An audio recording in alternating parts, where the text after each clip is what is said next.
Hey everybody, welcome to episode 115 of the HooperCast. It is I, Connor, and it is just I, Connor, this week. So if you're not a fan of just me, don't worry. I intend for this episode to be short. Coming at you guys on Wednesday night once again from the rented out studio space for the HooperCast.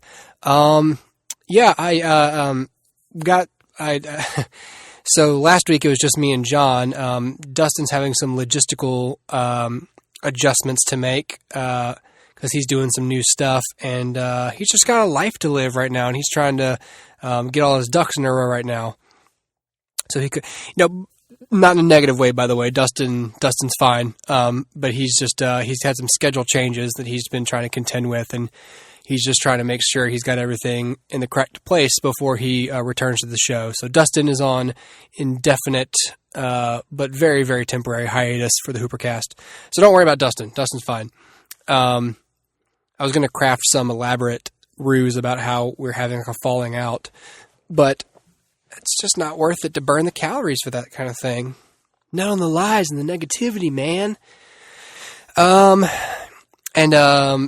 To be honest, everyone else I called for like a backup host the show is busy. So just me.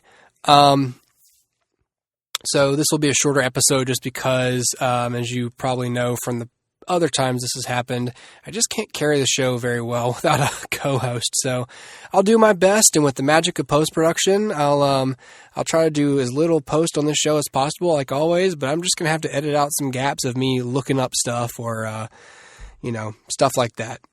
Anyway, I wanted to talk about a couple of movies I'd seen recently.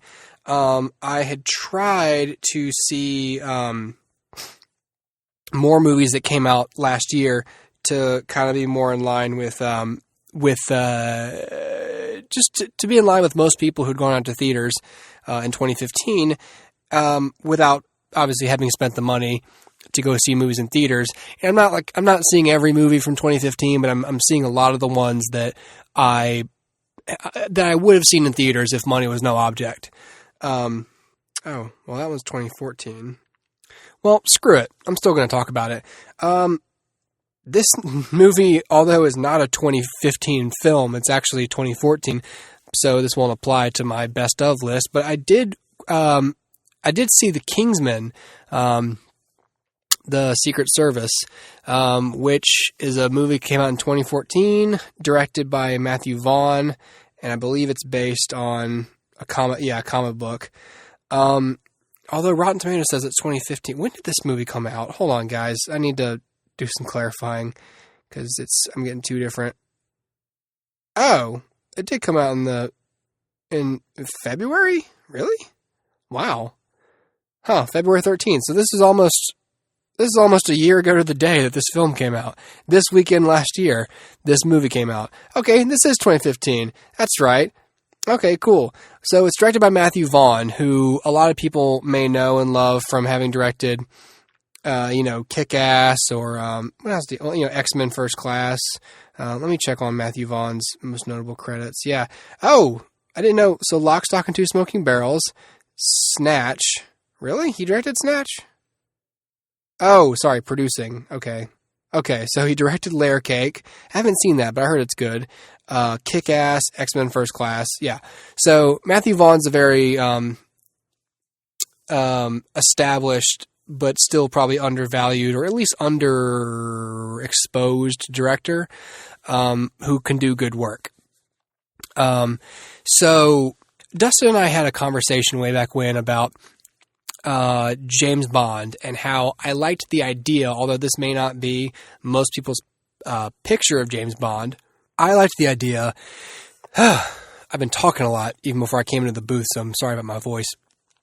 I liked the idea that James Bond might be like a street brawler kind of a guy who somebody saw potential in and recruited to MI6, and he was able to pass all the weapons and the martial arts tests and all the physical tests pretty well without much training.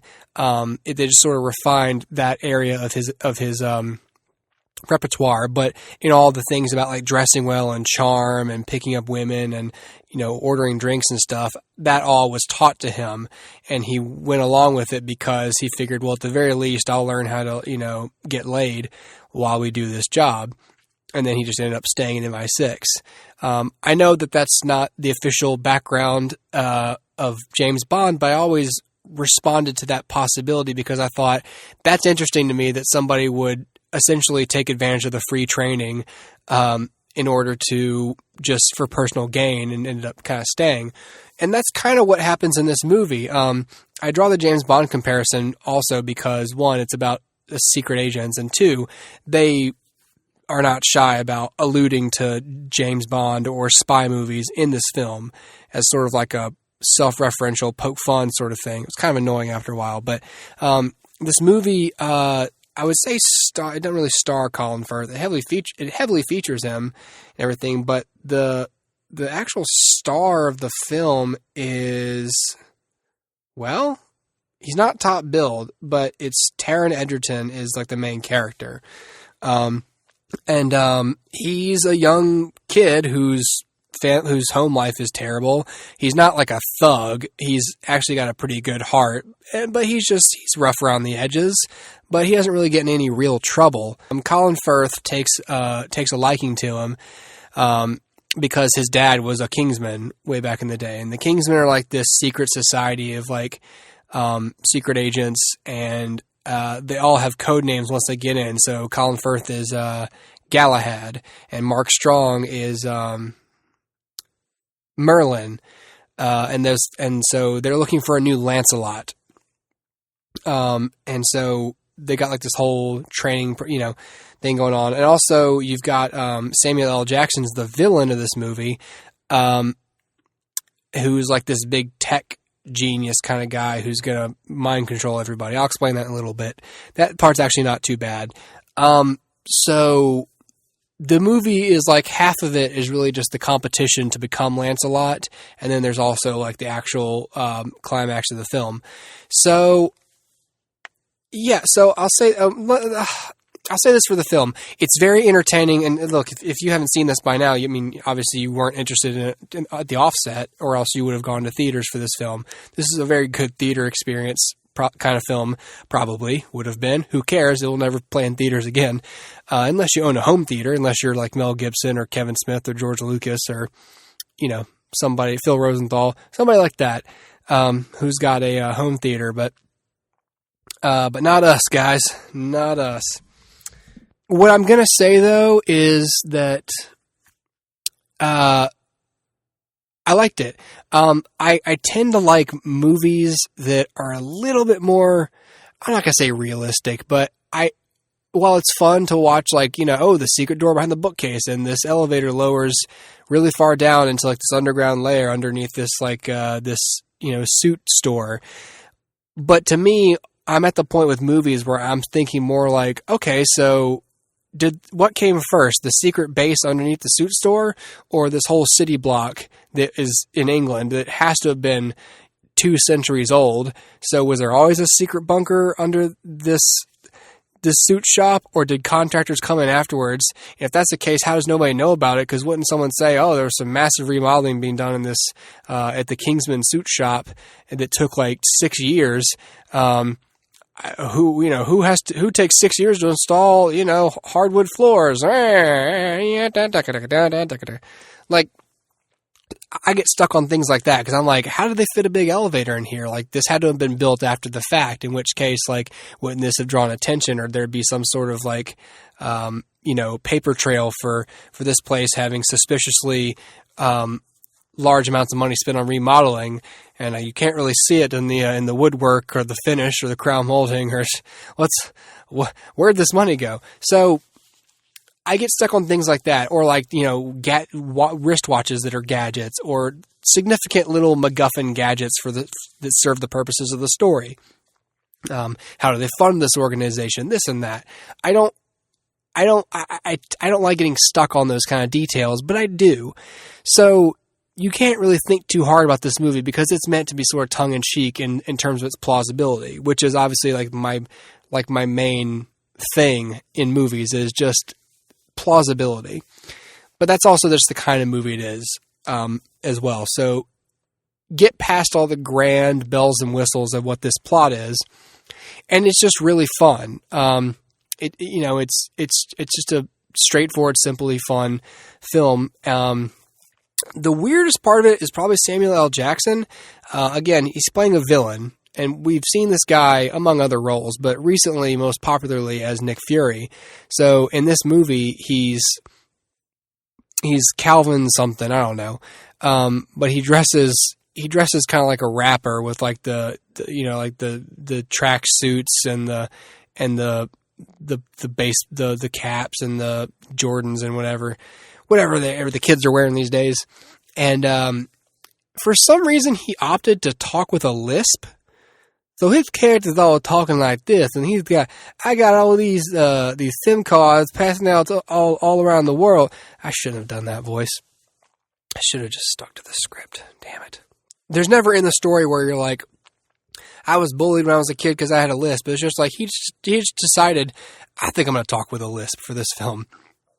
And it's fine, but his whole plan is like, he's like this tech, mogul. So he's giving out free cell phones, but all the cell phones have like a SIM card that essentially acts as like a receiver for like this signal he can put out that can make that makes like their amygdalas and their brains go nuts or something. That being said, there's a really awesome fight scene, that takes place in like an old church or something where he does it. He inputs the signal, and essentially what the signal makes you want to do is it just makes you want to kill everyone in the room. And so Colin Firth happens to be in the room, so everyone tries to kill him in the room, and he just kills everybody in the church. And it's really fun to watch. And the whole point of it is supposed to be that Samuel L. Jackson decided that in order to save the planet, you had to thin the herd. So his whole thing was to like, it was like a mixture. You had to get this signal to happen, and then people would just kill each other, and one, the strong would survive, but two, anyone who paid him would get to sort of be in this like fortress bunker with him while it all happened, and then they'd walk out in a couple of months and there'd be a new world, and we wouldn't run out of natural resources because the population would be so low, and we'd start over. Never mind what that would do to the infrastructure and obviously the massive genocide of human life. But yeah, that's essentially why. So it's a pretty fun film. I really recommend it, especially since now it's out for rent. I'm not sorry I didn't see it in theaters, but I'm glad that I was able to catch it, and it was fun. I was never bored. I really wasn't. And that's important especially in movies like this where the bells and whistles of being a secret agent can kind of like muddle real character motivation or story or anything, but it did a fine job at that. So that's Kingsman. What I did enjoy a little more was Neil Blomkamp's movie CHAPPiE, which was his most recent film. Obviously, he did District 9 first, and then he did Elysium, and now he's done CHAPPiE. And so much like District 9, much of, I guess, not much of why I like it, but much of the charm District 9 had was the setting was Johannesburg, South Africa. Neil Blomkamp is South African. And so, the cast is South African. Mostly. There's Hugh Jackman, who's Australian. It's, pretty close. And Dev Patel, Indian, closer. So, closer to South Africa, I guess. But, you've got Sigourney Weaver, America. Okay, well, so my point, most of the cast is South African. So you've got like this inherent different feel to it than if it was shot in like Los Angeles, It might have been shot in Los Angeles. I have no idea. But if it starred just a bunch of actors from California, the story is that Dev Patel works for this big sort of tech company that has essentially outfitted the police. The story is that crime in Johannesburg has gotten so high, the murder rate's skyrocketed, it's just at a record high. So they've agreed to work with this tech company who has basically developed robots to be, police robots. They're effective in combat and follow procedure and have really helped it cut down on the crime, with also a remaining half of the police force being human beings. The robots have really come a long way in cracking down on crime and cleaning up the streets, or at least beginning to clean up the streets. And Dev Patel, who a lot of people remember from Slumdog Millionaire, but Dev Patel in the newsroom, he's the one who invented these robots. He's responsible for their creation. So he's doing real well. The police force has just ordered for another 100 to be manufactured and built. So he's doing well. And then you've got Hugh Jackman also in there, who is another weapons developer for the same company, but he used to be a soldier, and he was sort of, I guess I'm not sure if it's directly as a result, but picture him as like one of those guys who was sidelined by these machine jobs taking over human beings doing the jobs. So he's one of the guys who sort of had no recourse but to start developing weapons for that company. And he's just not as much of like a mind as Dev Patel is. So he's trying to make this big old, essentially this virtual reality controlled mech called the Moose, but it can't get picked up for production because it's overkill. Like, it has like cluster bombs, and they're like, dude, this is for like street crime, like theft and, armed robbery and stuff. Like, you got like this military robot. We can't put these on the streets of Johannesburg. So you've got that going on. And Dev Patel is frustrated because what he's been doing in his spare time is, researching and developing artificial intelligence. And he finally cracks it. We happen to walk into the movie on Dev Patel's second to last and last attempt at his second most recent and his most recent attempt. He literally, on his second try on screen, cracks the code to fucking artificial intelligence. So he basically he goes to his boss, Sigourney Weaver, about it. She's the CEO of the company, and she says, nope, no thanks. I'm not going to let you put that in any of these robots. So he grabs one that's targeted for demolition and puts the AI into it, he's going to, and on his way home, he is kidnapped by criminals. One of them's played by an actual actor. The other two are named Ninja and Yolandi, and they're played by a couple of South African hip-hop artists named Ninja and Yolandi, who've got their own sort of history and context. But if you don't know who they are, it doesn't really matter. But if you do, if you are aware of their music, it's like, oh, it would kind of be the same as if like Lil Wayne played a character named Wayne in a movie, but he was like an actual criminal. And also, if he did a pretty decent job, if not an excellent job, at acting. And being sympathetic. So at first I was just like, oh, because I remember when we talked about this movie on the Look Ahead on this show, we all made fun of the fact that one of there was a rapper who was in it named Ninja. And I was just like, oh God, this is, Marcus Warnstrom is not gay is the name of one of his songs. I remember that off the top of my head, by the way, because it stuck out so much. And I remember thinking like, oh God, like what's this movie about? But he does a good job. Anyway, they kidnap Dev Patel because they need money and they want to do a heist. And so they want to use one of the police robots. So they kidnap Dev, who just happens to have not only a police robot, but this artificial intelligence. So they put it in him, and he kind of agrees, like, they kind of agree to let him come back to help it learn, because the robots only last for about 5 days because of the battery.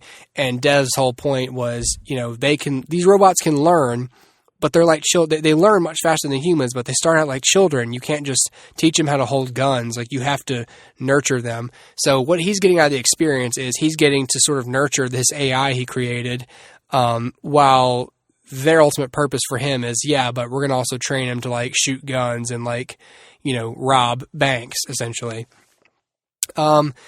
So it's a pretty interesting dynamic you got here, because you got Hugh Jackman who's sort of hell bent on crushing Dev Patel because he wants a weapons contract and Dev Patel's in the way. Dev wants to nurture the artificial intelligence, but his company won't let him do it, and he's being forced to sort of do it by these criminals who want to use the robot to rob. And then you have the robot itself. So those are the human dynamics. Now let's talk about Chappie himself. So they name him Chappie, and he's played by Sharlto Copley, who people would know because he played Wickus, the main character in District 9, which is where I came along. He was the bad guy in Elysium, Neil Blomkamp's second film. He's also one of the guys in the A-Team. He played Hal and Mad Murdoch. And now he's Chappie in this film. So he's obviously a frequent collaborator and friend of Neil Blomkamp. And I really like Sharlto Copley. I like his accent. I like the timbre of his voice. I like how he can sound gentle, but he can also sound angry. I like the cut of his jib. And I think he's very, very charismatic on screen. So in this one, obviously, I thought that this was a motion capture performance because he's a robot that doesn't really have a face, and he's not human. They actually did not do motion capture for this. They shot him kind of on set for, and so the animators had reference, but they didn't actually put him in like a tracking suit with like the little body part sensors. I guess because it saves money. I'm not sure what the purpose of it was, but it looked fine to me. I didn't look at it and go, well, this certainly wasn't motion capture. I can tell you that much. So I really like Chappie because he starts out just like a child. He just doesn't know how to do things, but he learns so quickly. Just in one scene, you see his capacity of how quickly he can learn. And so he starts to call Yolandi mommy, and he starts to call Ninja daddy, and he starts to call Dev Patel maker. And so, of course, the criminals are trying to motivate him to do something that's ultimately wrong, but they also sort of start to become endeared to him because he's just so innocent. And I think that's what's most appealing about Chappie. That's like the key to being sympathetic for him, is that he doesn't know any better. He's innocent, and he's being kind of slowly corrupted by these people or mistreated by them. And what does an AI with essentially a bad intentioned directive do? How does he know right from wrong, and how does he learn it, and what's his place in the plot, and what's he ultimately going to end up doing? Especially since he has a short lifespan. Like he becomes aware of it at a certain point in the film that he can't just go into a new body. He can't just get a new battery. The batteries are welded to the chassis of the robot because they're meant not to last very long. And I think one of the reasons, it's some sort of failsafe. So he even has an existential crisis, like when they explain to him what dying is and that, his body won't last. And the movie might jump the shark at the very end. I'm not going to spoil it because people haven't seen it. Maybe you don't want to see it, but people who've seen it, what I'm talking about, is at the end of the movie, something happens and, it's sort of just like, oh, okay, now we're just doing this and it works multiple times for multiple people. And okay, that's interesting. I guess that just works then.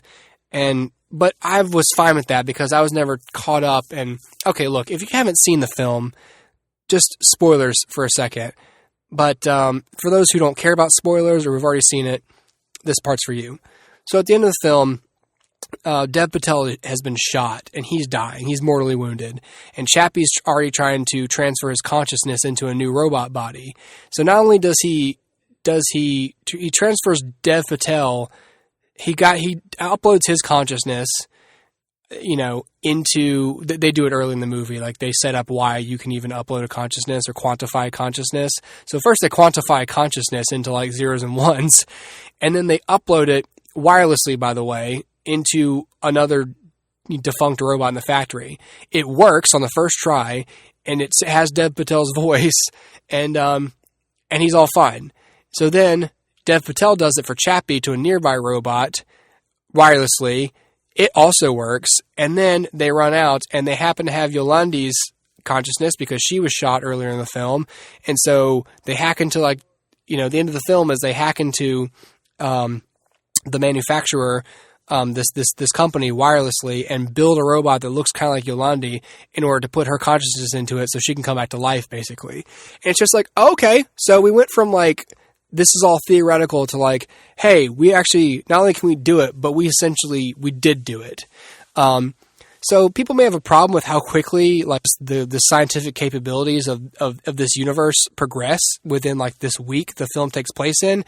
But at the same time, I thought of it like this. You know how, spoilers for The Prestige, you know how in The Prestige there's all the clones that Hugh Jackman made. And he has the point, Hugh Jackman, who's also in this movie. And he also makes the point that you never know what it's like, wondering if you're going to be the man who's going to come out of the box or go into it. What he's referring to is the magic trick where he falls into this, he gets zapped by the machine, and he is going to be, that Hugh Jackman will die. He falls into a tank that shuts and he drowns. And the new him that gets cloned appears over there at the other end of the theater. And so to everybody else, that's the same Hugh Jackman. Looks like him, talks like him, he finishes the trick, but it's not the same one that went in.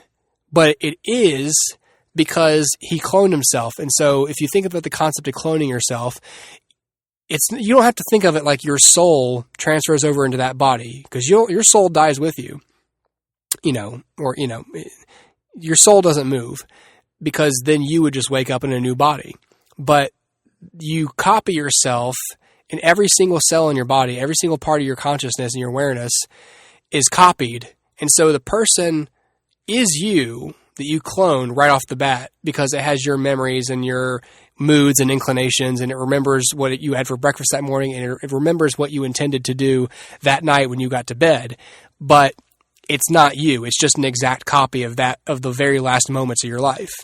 So you can look at it as, well, that's interesting because that's Dev Patel. That's the maker, but it's not him. It's an exact copy, and it will never truly be him, but he doesn't know the difference because he thinks, he doesn't realize he just came into existence. He thinks that he's the same. You know what I mean? It's not really discussed in the movie, but that's how I think of it.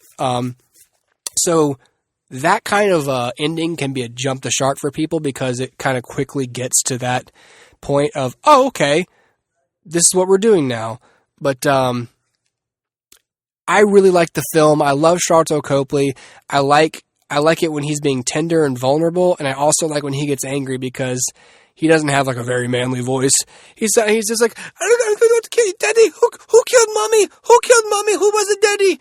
And he's got the South African voice, and so it's speaking English, but it's still kind of foreign. It just has that.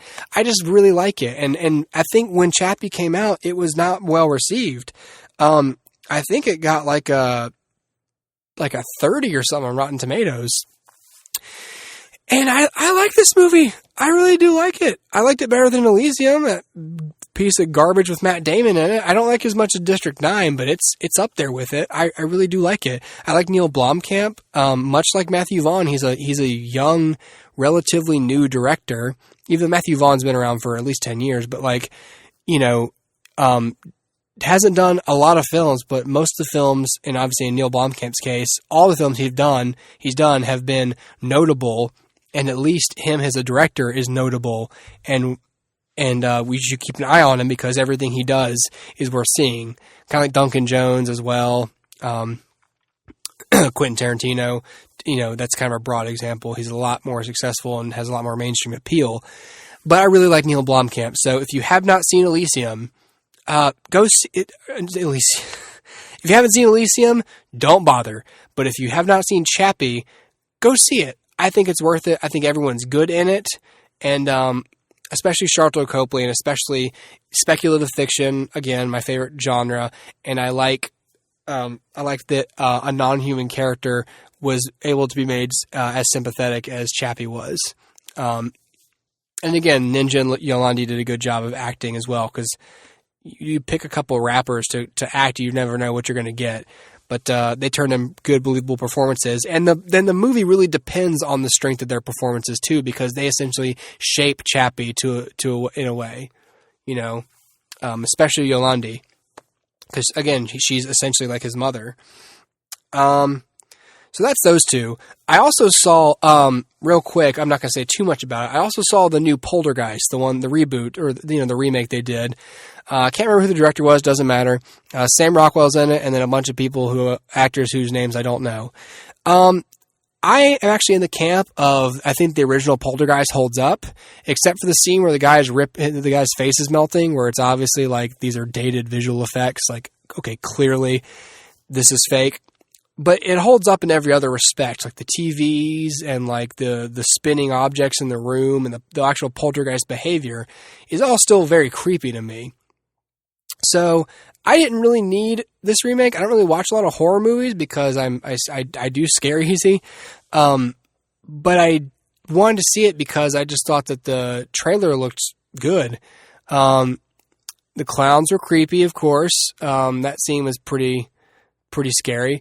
But I agree with what the critics were saying at the time. They were saying this movie's, it's effectively executed, but it adds nothing new to the original story or to the genre itself. Like it's just a straight up remake, and it just doesn't lend a lot of new stuff to it, other than updating it with things like a drone flying into like the little demon realm and getting to see some of it. But it really doesn't add much at all. So I think it's worth skipping, to be honest. I don't think you really have to see the new Poltergeist.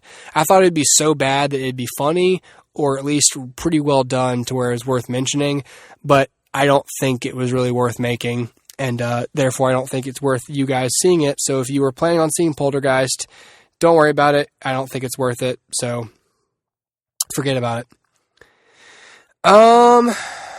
Okay, I would like to remind all of you, of course, my dear listeners, that this episode is partially brought to you, sort of, by Letterboxd. Right now, listeners of our show have the chance to win a 1-year free pro account upgrade or extension on Letterboxd. For those of you who just don't know, you've been living under a rock or somewhere without internet or happiness, Letterboxd is a social network for film lovers that lets you track, rate, and review the films you watch. You can follow other members to get recommendations, or you can publish lists of films. It's free to use, but a pro account provides additional features such as a customized summary of your past year's viewing. So if you want to upgrade your regular account to a pro account, or you've got the pro account but you want to go another year without having to pay the premium, you can email us at HooperCast@gmail.com for your chance to win. Type the code word for February in the subject line. The code word for February is Paul, P-A-U-L, and include your Letterboxd username in the email so that we know who to award with, not just what your name is, because I'm not going to search your name on Letterboxd and try and find your username. You got to send me that information so I can just, throw it up the ladder and say, hey, it's this user. And they go, okay, cool. The winner will be selected at the end of each month, so there's still plenty of time to get in on the eligibility for the February drawing. And you can also follow our show on Letterboxd. Just search HooperCast. The great thing about Letterboxd, too, is, okay, so you say it's a social network for movie lovers. Okay, well, I like movies, but Facebook is fine. I like Facebook, and I like keeping up with my friends and stuff. I'm not saying don't use Facebook, but what Letterboxd does have over Facebook, and I'm saying this as someone, by the way, Letterboxd does not pay us for these ads. It'd be great if they did, but that was not the agreement. So I'm not saying this as an employee or a contractor for Letterboxd. I'll say this. What's great about Letterboxd that is not great about Facebook is you're not going to find people on Letterboxd bitching about politics, especially in an election year. I feel like I can't navigate Facebook without seeing a bunch of people taking strange political positions that I either disagree with or I'm not interested in. And so if your main focus is movies, then why not just use Letterboxd? Because that's all that's on there is people's movie reviews, and you're learning about new films. You're reading other people's thoughts on films. You're seeing their lists, like, the top 5 horror films of all time, top 5, action films, top 5 buddy cop films. It's just a great place to see that kind of stuff, and just, without having to search for it specifically on Facebook. Just go to letterboxd.com and everything's already there, without free of a bunch of political, non-movie related bullshit. So, again, that's letterboxd.com, letterboxd.com. Okay. I'd like to talk briefly about what's in theaters now.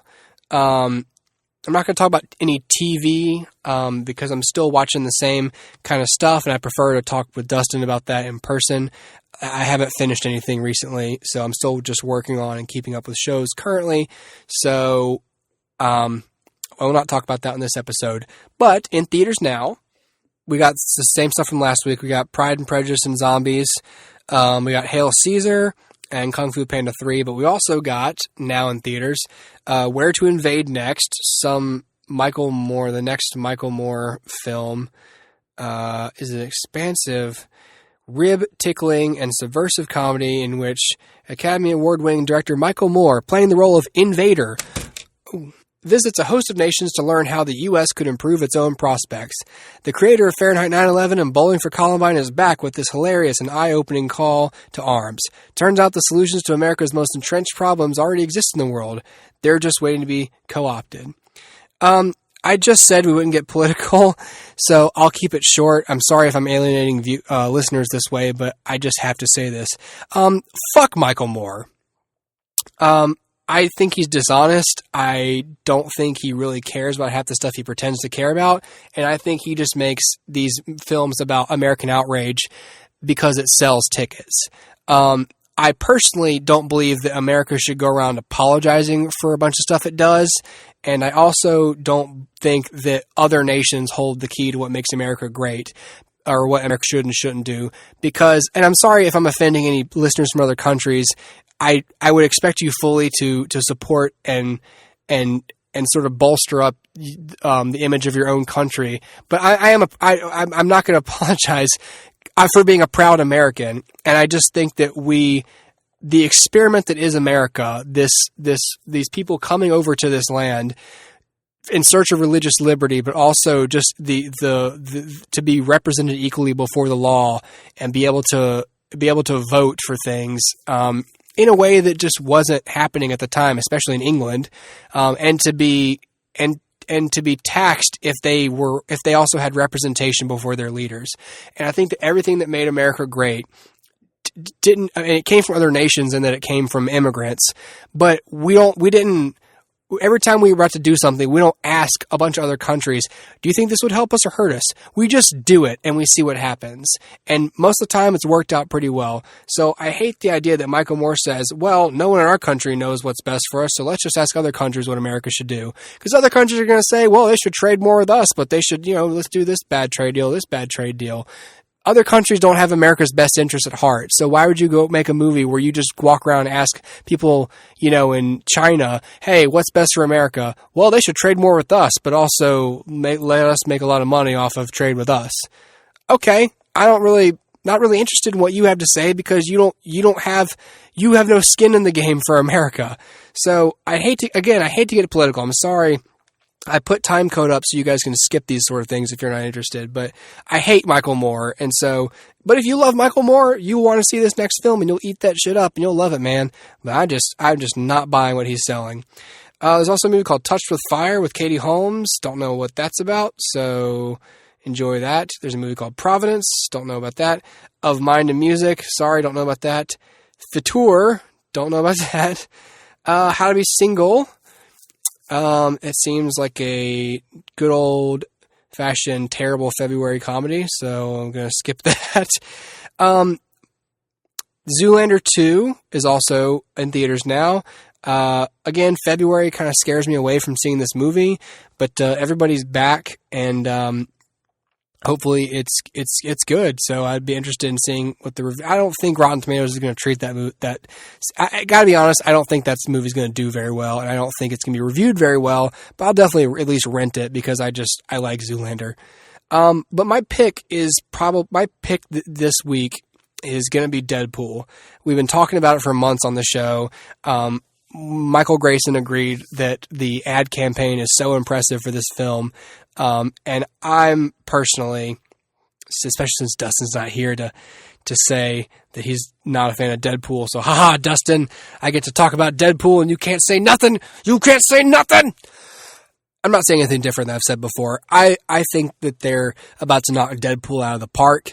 I won't be surprised if it's a horrible flop, but I think it's going to be a good film. And I don't think it has any early... Right now, according to Fandango, it's at 64 with the critics, which I would expect for an R-rated superhero movie that's going to be very heavily comedically based. Because there are going to be people who are going in there wanting a traditional story structure or a traditional kind of hero. And Deadpool is neither, and I expect it to be neither. So I sort of expected divisive reviews. So I do actually plan to see this movie in theaters. I think I'm going to go try and see it on Sunday, if I can. If I don't, then whatever. But if I do, I will talk about it next week on the show. But Deadpool is definitely my pick this week for what's in theaters right now. And I would be curious to hear from you guys on Twitter or in emails at HooperCast or HooperCast@gmail.com. I want to know what you think of any of these movies coming out. So please let me know. But that is it for what's in theaters now. That's also going to be it for the show this week. I'm not going to make a commitment about next week because I just don't know what's going to happen. But if I do see Deadpool this weekend, I will talk about it next week on the show. And I want your opinions. I want you guys to tell me what you thought of the film if you saw it. Anyway, thank you guys for listening. Follow us on Letterboxd, iTunes, Stitcher, all those outlets. I'm having a little trouble keeping up with that kind of stuff right now. I've got a lot of stuff going on in my house as well, so I'm sorry if I'm late on certain posts or uploads or this or that. What will always go up first and as soon as possible is this podcast on Podbean and Stitcher and iTunes. YouTube is always going to be secondary to me. This is the first run theater. That's all second run kind of stuff. So until next time, this is Connor signing off with HooperCast for this week. Cheers. Have a good weekend. Go see some movies. Bye-bye.